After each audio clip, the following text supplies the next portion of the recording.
నమస్తే, welcome to Suman TV. నేను పద్మిని. ప్రస్తుతంతో పాటు ప్రముఖ ఆధ్యాత్మికవేత్త, సూర్య ఉపాసకులు, sun spiritual society founder Vikramaditya గారు మనతో పాటు ఉన్నారు. మాట్లాడదాం. సార్ నమస్తే సార్. సూర్యోస్మి తల్లి. సార్ ముందుగా మీకు రథసప్తమి శుభాకాంక్షలు సార్. సూర్యోస్మి తల్లి, మీకు కూడా రథసప్తమి శుభాకాంక్షలు. 2026వ సంవత్సరం అద్భుతమైన సంవత్సరంగా, గుర్తుండిపోయే సంవత్సరంగా వస్తుంది అనటంలో ఎటువంటి అతిశయోక్తి లేదు. ఆల్రెడీ ఒక రవి పుష్యమి యోగంకి సంబంధించిన రోజు మనం చూసేసాం. ఈ కాంబినేషన్స్ ప్రత్యేకంగా మాట్లాడుకుంటే మొన్న పంచమి, శుక్రవారం పంచమి, ఇంకిప్పుడు ఆదివారం సప్తమి. మామూలు రోజుల్లోనే ఆదివారం సప్తమి వస్తే అసలు వదులుకోము, అది భాను సప్తమిగా చేసుకుంటాం. ఇక ఇప్పుడు వచ్చేది సూర్య జయంతి, రథ సప్తమి, ఇది ఆదివారం వస్తోంది. అందున డేట్స్ ప్రకారం చూసుకుంటే నంబర్ 7తో వస్తోంది. సప్త రథాల మీద ఆయన వస్తారు అని వింటూ ఉంటాం. ఏంటి ఇంత కాంబినేషన్స్తో వస్తుంది? మరి రథ సప్తమి అని అంటే మామూలుగానే సూర్యుడు సూర్యుడు సూర్యుడు అని ఆయన జపం చేస్తూనే ఉంటారు. మరి రథ సప్తమిని ఏం చేయబోతున్నారు? రథ సప్తమికి ఎట్లా యూటిలైజ్ చేసుకోవాలి? ఇంత సిగ్నిఫికెంట్ గా వస్తోంది కాబట్టి, అంటే కాంబినేషన్ రీత్యా ఏం చేయాలి మరి ఆ రోజు? ఊహలో 7 గుర్రాలు అధిరోహిస్తున్నటువంటి ఏకచక్ర రథం చూసారు ఎప్పుడైనా? ఊహలో ఉండగా ఊహలో చెప్తూ ఉంటే వి కుడ్ ఇమాజిన్. చూడాలనుకుంటున్నారా? 7 గుర్రాలని ఒక లైన్ లో కట్టి ఒక రథాన్ని. ఒక చక్రం మీద వెళ్తుందా? ఒక చక్రం కాదులే గాని రథం అది ఆయనకు మాత్రమే సాధ్యం. మనం నడపలేము. ఆ డ్రైవ్ ఫోర్స్ మన దగ్గర ఉండదు, అది ఆయనే చెయ్యాలి. ఏమో ఆయన అనుగ్రహిస్తే చేయగలనేమో, నాకు ఆ సంకల్పం ఉంది చెయ్యాలని, కానీ ప్రస్తుతానికి రెడీగా లేదు. ఈ జనవరి 25 మీరు గుర్తుపెట్టుకోండి, డిసెంబర్ 25 జనవరి 25 మిత్ర జయంతిగా సెలబ్రేట్ చేశా. మీ అందరి క్యాలెండర్లో మార్చుకోండి అని చెప్పా. 2026 డిసెంబర్ 25 మిత్ర జయంతి.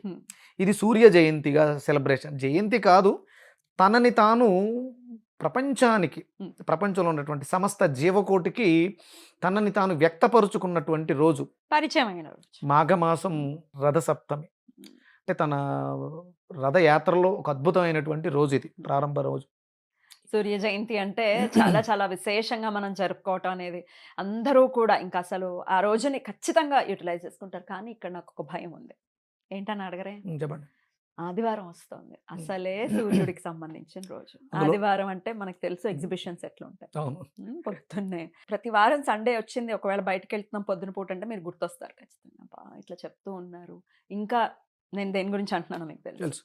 ఈ నాన్ వెజ్లు, ఆ చేపలు అవి కొనుక్కొని అంతా, ఇంకెంత మహిమాన్వితమైనటువంటి రోజు. ఏకాదశులు కూడా ఒక్కోసారి సండే వస్తే భయం అనిపిస్తుంది. ఇప్పుడు ఏకంగా భాను సప్తమి, మాఘమాస సప్తమి, రథ సప్తమి, ఆదివారం. మాఘమాసం చాలా విశేషం. దయచేసి అమ్మే వాళ్ళకి చేతులు జోడించి నమస్కరిస్తున్నారు. అంటే కొనేవాడు ఉన్నాడు కాబట్టి అమ్మేవాళ్ళు అమ్ముతున్నారు. అమ్మేవాడు లేకపోతే కొనేవాళ్ళు ఎదురు చూసి లేదని చెప్పేసి వెళ్ళిపోతారు. కొనేవాళ్ళు లేకపోయినా అమ్మేవాళ్ళు బేరం రావట్లేదని మానేస్తారు. రెండు ఇంటర్లింక్ అయింది. దయచేసి కొనేవాళ్ళకి అమ్మేవాళ్ళకి కూడా చేతులు జోడించి వేడుకుంటున్నాను.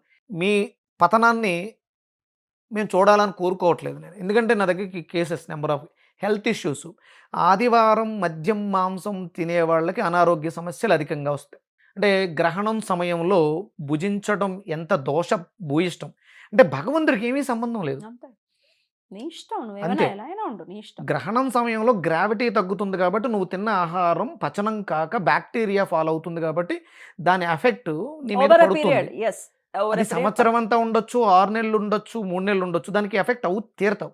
అలాగే ఆదివారం అమ్మేవాళ్ళు, కొనేవాళ్ళు, తినేవాళ్ళు, పెట్టేవాళ్ళు కూడా. నేను మొన్న ఆదివారం ఒక మిత్రుడి ఇంటికి వెళ్ళా. వాళ్ళు తినరు, వాళ్ళ తమ్ముడు వస్తున్నాడని ఆవిడ వండుతుంది. నేను చూసి చెప్పా, వాడికి నేను చెప్తా, ఎవరిని ఫ్రెండ్ చెప్పాడురా ఇవాళ ఆదివారం పెట్టొద్దన్నాడు. ఎందుకంటే రేపటి నుంచి మాఘమాసం, ముందు రోజే 18వ తారీఖు ఆదివారం అమావాస్య. చాలా పవర్ఫుల్. ఎందుకమ్మా నువ్వు పాపం మూట కొట్టుకుంటావు అన్నాను నేను. ఎందుకంటే వాడు నువ్వు పెట్టలేదు తిట్టుకుంటాడు. మా అక్క నాకు భోజనం మాంసంతో పెట్టలేదు, నాన్ వెజ్ పెట్టలేదు అని తిట్టుకుంటాడు. నష్టం ఏం లేదు. కానీ వాడికి నువ్వు మాంసం వండి పెట్టేసావు, వాడు తినేసి వెళ్ళిపోతాడు. ఆ పాపానికి నువ్వు కారణం అవుతున్నావు. అంతే. తిన్నందుకు వాడు నిన్ను మెచ్చుకున్నా ఆశీర్వదించిన ఆ ఆశీర్వాద ఫలం నీకు ఉండదు. ఇక్కడ తిట్టుకున్నాడు, అది శాపం కాదు, అది పుణ్యం అవుతుంది. వాడితో నువ్వు పెట్టలేదు కాబట్టి వాడికి ఇంక తిండు. మధ్యాహ్నం భోజనానికి వస్తున్నాడు, వాడు ఇంక తిండు. ఆ పుణ్యానికి నువ్వు కారణం అవుతావు. అది నీకు 10ంతల ఫలితాన్ని ఇస్తుంది. అమ్మేవాళ్ళు కూడా మీరు ఆల్టర్నేటివ్ ఆలోచించుకోండి, నష్టం ఏమీ లేదు. ఇలా కాకపోతే ఇంకొకలా బ్రతకొచ్చు. పాపాన్ని మూట కట్టుకుంటూ మీరు చేసేటువంటి వ్యాపారం మీకు డబ్బు సంపాదిస్తుంది. అది మీ పిల్లల అనారోగ్య సమస్యలకు, మీ అనారోగ్య సమస్యలకు, వేరే దానికి 10ంతలు ఖర్చు అయిపోతుంది. దయచేసి ఇది మాఘమాసం భానుసప్తమి చాలా విశేషమైనటువంటిది. అందరూ కూడా భక్తి శ్రద్ధలతో రైట్. జాగ్రత్త. ఇది చెప్పాలనిపించింది ఖచ్చితంగా. చెప్పాలమ్మా, చెప్పాలి.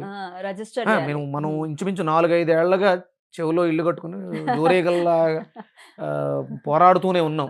మార్పొచ్చింది. చాలా మంది నాకు గర్వంగా అనిపిస్తది. మీ వీడియోలు చూసిన తర్వాత మేము సండే నాన్ వెజ్ మానేసాం. బాగున్నాం. మార్పొచ్చింది మా నాకు జీవితాల్లో. కూడా చెప్పిన వాళ్ళు హ్మ్. చాలా మార్పు ఉందండి అని గొడవలు లేవండి ఇంట్లో అని అంటుంటే ఎంత సంతోషం కడుపు మంట, కడుపులో మంట 2 పోతాయమ్మా.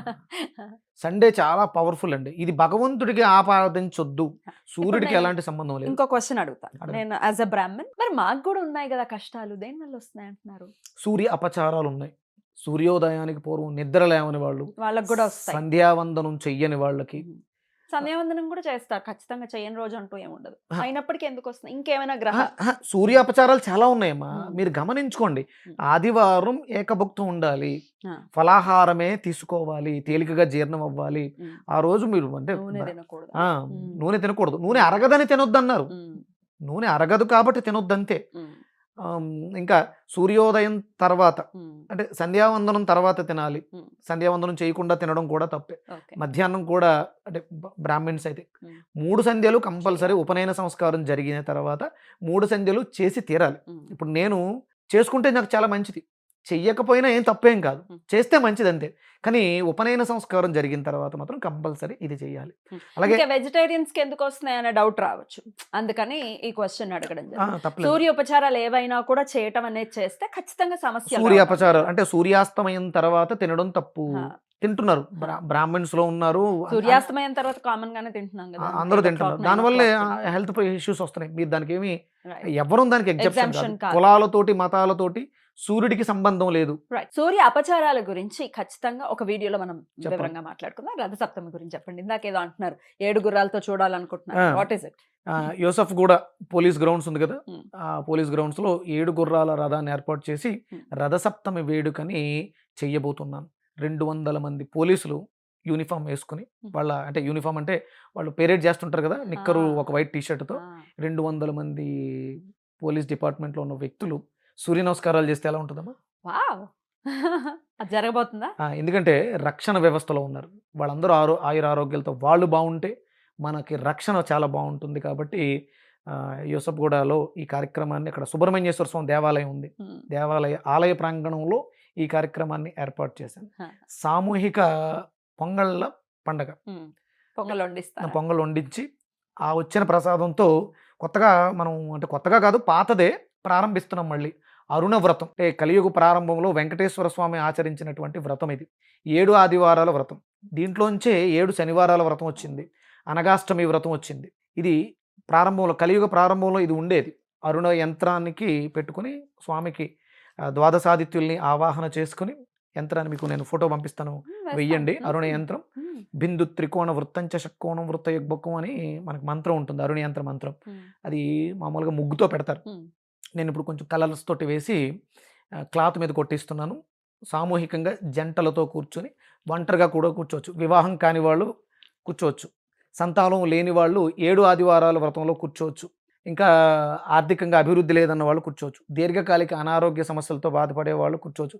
వ్యవసాయంలో ఇబ్బందులు వస్తున్నాయి, ఎదగలేకపోతున్నాం అన్న వాళ్ళు కూర్చోవచ్చు. ఆరోగ్య సమస్యలు ప్రధానంగా చర్మ సమస్యలు, కళ్ళకు సంబంధించి, అధికారం, గవర్నమెంట్ జాబ్స్ రావాలి అంటే వీటన్నిటికి ప్రేమ, ఆయనకు ప్రేమకే ప్రతిరూపం కదా. అంటే అన్యోన్యత తగ్గింది, అన్నదమ్ముల మధ్య అన్యోన్యత తగ్గింది, అక్క చెల్లెల మధ్య అన్యోన్యత, భార్యాభర్తల మధ్య అన్యోన్యత తగ్గింది. ఏ రిలేషన్స్ కి సంబంధించి రిలేషన్ అది అంతే. కడుపు మంట, కడుపులో మంట, గ్యాస్ట్రిక్, ఏ గ్యాస్ట్రిక్ అయినా ఒకటి. దానికి దీనికి రెండింటికి పనిచేస్తుంది. కనపడే రోగాలకి, కనపడని రోగాలకి కూడా ఇది పరిష్కారం. అద్భుతం. ఈ అరుణ వ్రతాన్ని ప్రారంభిస్తున్నాం సన్ స్పిరిచువల్ సొసైటీ నుంచి. అందరూ ఆహ్వానితులైనా మరి దీనికి రిజిస్ట్రేషన్ చేసుకోండి. ఎంతమంది వస్తున్నారో తెలిస్తే నాకు చాలా సంతోషం. ఆ ఏర్పాట్లు చేసుకోవడానికి అవకాశం ఉంటుంది, ఎవరైనా రావచ్చు. అలాగే అక్కడ ఆదిత్య హృదయ పారాయణం ఉంటుంది. అలాగే సాయంత్రం సూర్య కళ్యాణం పెట్టాను, సాయంత్రం పెట్టాను. అలాగే రథయాత్ర, 7 గుర్రాలని ఒక తాటి మీద తీసుకొచ్చి, అంటే ఊహల్లో ఉన్నటువంటి సూర్య భగవాన్ని కిందకి తీసుకురావాలని ఒక చిన్న ప్రయత్నం చేస్తున్నాను. 7 గుర్రాలని ఒక లైన్లో, తెల్లటి గుర్రాలని కట్టి ఒక రథాన్ని ఏర్పాటు చేస్తున్నాం. దాని మీద స్వామిని పెడుతున్నాం. ఈ కార్యక్రమాన్ని చేస్తున్నాం. అద్భుతం. రాలేని వాళ్ళు మరి ఏం చేయాలి? ఆవు పిడకల మీద పాలు పొంగించి పరమాన్నం వండండి. అలాగే ఆదిత్య హృదయ పారాయణం చేయండి. సూర్య అష్టోత్తరం మీకు తోచింది చదవండి. స్వామికి నమస్కారం చేసుకో. ఏదైనా నామం చెప్తారా? తప్పకుండా చెప్పొచ్చమ్మా. అంటే అద్భుతమైనటువంటి మంత్రం. ఉద్యన్నద్యమిత్రమః ఆరోహనుత్తారాం దివం హృద్రోగం మమ సూర్యహరిమానంచనాశయ. ఇది అంటే హృద్రోగాన్ని, పచ్చకామెర్ల రోగాన్ని నాశనం చేస్తుంది. హృదయానికి సంబంధించి లివర్కి సంబంధించింది. అంటే లివర్కి సంబంధించిన రోగాలన్నీ కూడా కనిపిస్తాయి. స్కిన్ ఇష్యూస్ కనిపిస్తాయి. వాత రోగాలు కనపడవు. మోకాళ్ళు నొప్పి వస్తుంది, ఎందుకు వస్తుందో తెలియదు. గుండె హార్ట్ అటాక్ వస్తుంది, ఎందుకు వస్తుందో, పెరాలసిస్ వస్తుంది, ఎప్పుడు వస్తుందో ఎలా వస్తుందో తెలియదు. కనపడని రోగం అది. కనపడే రోగం చర్మ రోగాలు, కంటి సమస్యలు, ఇవన్నీ కూడా ఈ రెండిట్లు తగ్గించేటువంటి అద్భుతమైనటువంటి శక్తివంతమైన మంత్రం ఇది. ఆ మంత్రాన్ని ఆ రోజు నేను హోమం కూడా చేయిస్తున్నాను. ఈ మంత్రానికి అనుష్ఠానంగా చేయిస్తున్నాను. మీరు ఈ మంత్రాన్ని ఇంట్లో చదువుకోండి. మీకు నేను PDF ఇస్తాను, స్క్రోల్ చేయండి. ఉద్యన్నద్యమిత్రమః ఆరోహనుత్తారాం దివం హృద్రోగం మమ సూర్య హరిమానంచనాశయ. ఈ మంత్రాన్ని ఇంతే. ఎన్నిసార్లు చేసుకోవచ్చు? ఇంకా 108, 1008. హార్ట్ అటాక్స్ భయపెడుతున్నాయి మిమ్మల్ని. ఖచ్చితంగా అందరికీ హార్ట్ ఉందిగా. గుండె బాగుండాలి అనుకున్నప్పుడు ప్రతిరోజు 27 సార్లు ఈ మంత్రం చదువుకోండి. సూర్యుడికి ఎదురుగుండా కూర్చొని. గుండె జబ్బు వస్తే నన్ను అడగండి. గుండె జబ్బు మీకు వస్తే నన్ను అడగండి. ఈ మంత్రాన్ని చదవండి, అనుష్ఠానం చేయండి. మంత్రాన్ని ఉద్యన్నద్యమిత్రమః ఆరోహనుత్తారాం దివం హృద్రోగం మమ సూర్య హరిమానంచనాశయ. అది ఎలాగో స్క్రోల్ చేస్తాం కాబట్టి మంత్రం స్లోగా వినండి. మంత్రం ఆయన చెప్పేది మెల్లగా వింటే 4-5 సార్లు వింటే వచ్చేస్తుంది. ఎందుకంటే బిర్యానీలు తింటూ అర్ధరాత్రి సూర్య అపచారాలు చేస్తూ ఈ మంత్రాన్ని చదివేము, మాకు గుండె జబ్బులు వచ్చినాయి అని రావద్దు. సూర్య అపచారాలు చెయ్యకుండా సాత్వికంగా మీకు అందుబాటులో, అంటే తినడం మానేమని నేను అన్ను.